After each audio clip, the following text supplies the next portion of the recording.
Hello, it's Forrest. Today I'm coming to you from my office with my Batman and other things around.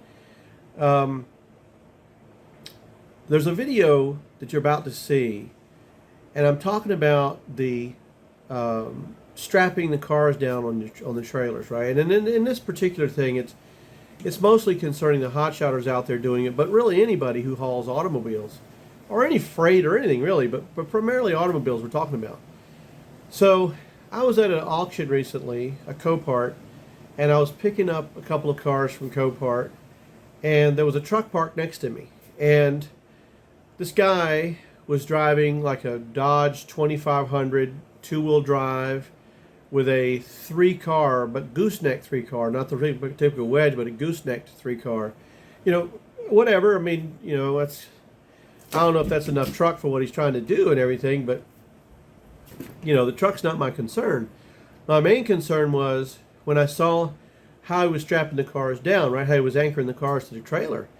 I'm not even kidding when I say this. He put one strap on the right front wheel and one strap on the right front wheel of the car behind it. So there was two cars with one strap on the front, another one with one strap on the front. No rear strap. None.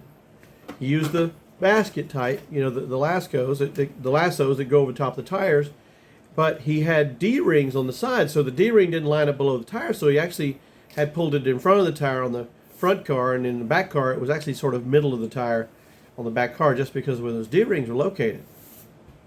Now I have to tell you, I've seen a lot of these guys out there putting these straps on just two on, one front, one rear. If you look at the manufacturing specifications for most of those straps, they're like 3,300 pounds. Most of them are like 3,300 pounds, which in reality, two straps should do the job. But the problem is, if one strap, if the anchor point fails, if the ratchet fails, if anything happens, you've only got one other strap holding the car in.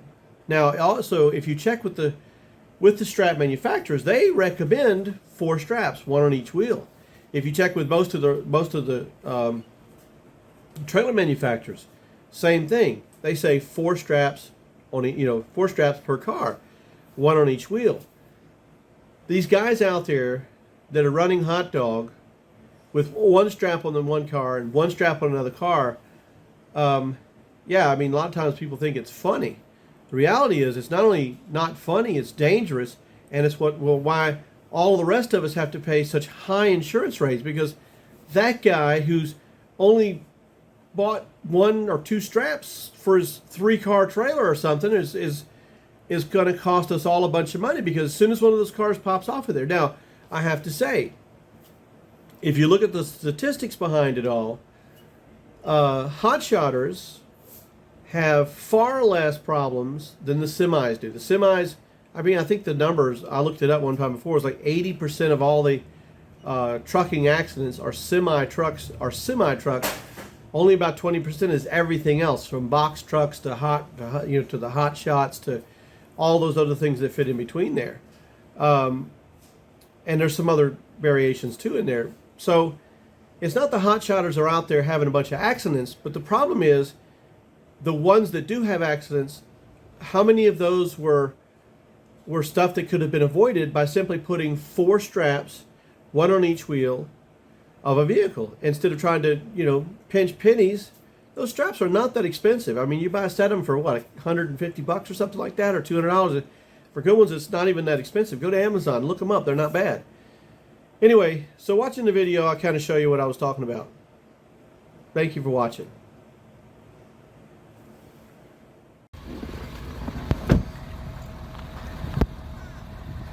Hello again, it's Forrest. The sun's at a brutal angle this morning. I just want to make a comment. I'm here at an IAA picking up a couple cars, and I don't know if it ever happened to you, just sort of a side note, but sometimes these guys are fantastic with these forklifts, and other times not so much. These things on there as crooked as Hunter Biden. So anyway, but while I was here loading, I noticed there was a guy pulled up next to me, and he had himself a big Tex gooseneck, like one of those 2-car deals, and he was running it on a older Dodge 2500 with a Cummins in it, 2-wheel drive, which is fine, you know, whatever. Everybody doesn't have dualies. I mean, even though we all know that dualies offer a little bit more stability in the back because of the extra traction and load carrying capabilities of having 4 tires over 2. But this guy is the reason that insurance, one of the reasons why insurance is so high for hotshot truckers. Let me tell you, he had one lasso strap on the Chrysler 300 up front, over the front tire, and one lasso strap on the front tire of the Accord behind it. That's all that was holding it on that trailer, nothing else. Nothing else was holding it on that trailer. I'm telling you, that's just not the way to go, as we all know.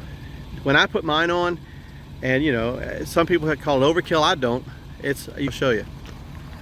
So when I put mine on, they get 4 straps. Every tire, every time, gets strapped down.